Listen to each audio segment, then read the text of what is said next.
chicos, estamos en un bloque más de Tu Espacio. Mi nombre es Fernanda y mi nombre es Minerva. El tema de hoy será la consecuencia de las drogadicciones. Quédate con nosotros.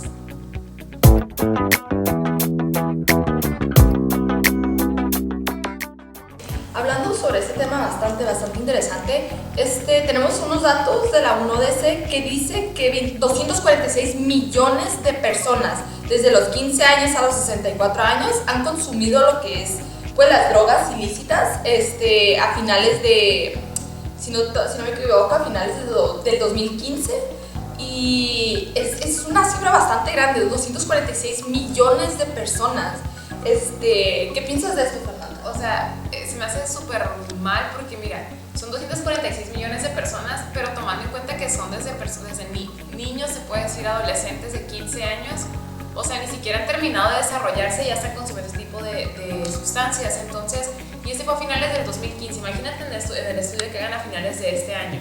O sea, lo más seguro es que haya aumentado esa cantidad, no creo que haya disminuido a como está en este momento la sociedad, es bastante grande. Alarmante diría, ¿no? Porque sí, estas son las nuevas generaciones, las generaciones que van a suplir a lo que nosotros estamos dejando. Entonces, cada vez la edad es más corta y más corta y más corta. O sea, creo que sí, el dato importante aquí no solamente es el consumo de estas drogas, sino la edad en que se empiezan a consumir. Sí, es algo bastante pues fuerte, entonces deberíamos de tener un poquito más de cuidado al momento de que alguien te ofrezca ese tipo de sustancias, porque puede ser en un mundo en el que entras, piensas que vas por un ratito, pero en el que ya no sales, o sea, te quedas ahí.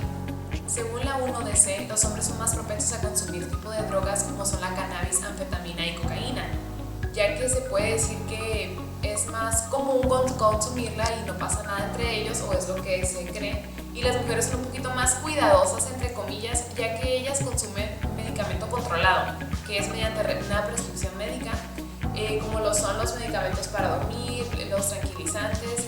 Puede decir que se cuidan un poquito más, o tal vez son un poquito más que no quieren que la sociedad se entere acerca de este tipo de consumo, pero no deja de ser malo, porque todo en consumo grande se puede decir, o que es como les empieza a fallar el sistema, les empieza a hacer mucho daño. Entonces pues, sí, no solamente eso, bueno, hay que recalcar dos cosas, ¿no?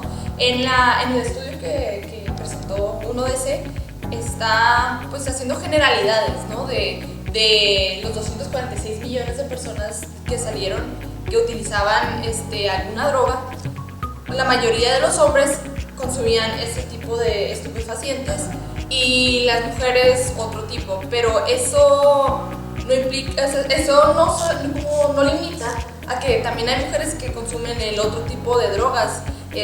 No obstante, yo creo que ya por el hecho de que ya llegaron a ese punto, es como que se pierden totalmente, ¿no? Entonces creo que es bueno recalcar también el otro punto, que los tranquilizantes, o aunque sea receta médica, por algo tienen una receta médica, ¿no? Entonces, por algo son medicamentos controlados, pues si encuentran maneras de todos modos para adquirirlos, exacto, se vuelve una adicción y tu cuerpo se acostumbra a tenerlos ya en su sistema, y si no está en tu sistema, te descontrolas totalmente. Y ahora hablando de las drogas legales en México, según un estudio de la CONACYT, nos menciona que el tabaco es la segunda droga más utilizada, se puede decir, en México, ya que son 17 millones de personas que utilizan este tipo de droga. O sea, es legal, pero no deja de ser malo para tu cuerpo, es dañino. Entonces, según el estudio, las personas que empiezan a utilizar el tabaco, la edad como principal es a los 14 años. O sea, 14 años. Vas saliendo de la secundaria a esa edad, o estás en la secundaria todavía. Sí, estás en la secundaria. Entonces, o sea, es un dato bastante fuerte, porque es algo duro. O sea, es legal, pero no deja de ser dañino. Entonces, pues la primera droga más dañina, y que también sigue siendo legal, es el alcohol. Ese es un poquito ya más aceptado, se puede decir, por la sociedad, pero pues está mal. O sea, a los 14 años no tienes edad para saber si está bien, si está mal, saber las consecuencias. Entonces hay que tener mucho cuidado, chavos. Aprendan a decir que no no se dejen presionar, no porque no consuman algo significa que van a estar fuera de la onda o van a ser cool. Sí, totalmente. Usted, de hecho, está cool decir que no porque estás en control de lo que quieres. Entonces, ya con esto nos vamos a despedir. Aquí vamos a dejar en pantalla lo que son nuestras redes sociales. Nos pueden buscar en Facebook o también tienen nuestra página web. Y ahí también nos pueden mandar como sus comentarios, sugerencias e igual temas que quieran que toquemos nosotras. Con eso nos despedimos. Hasta la próxima. Bye bye, nos vemos.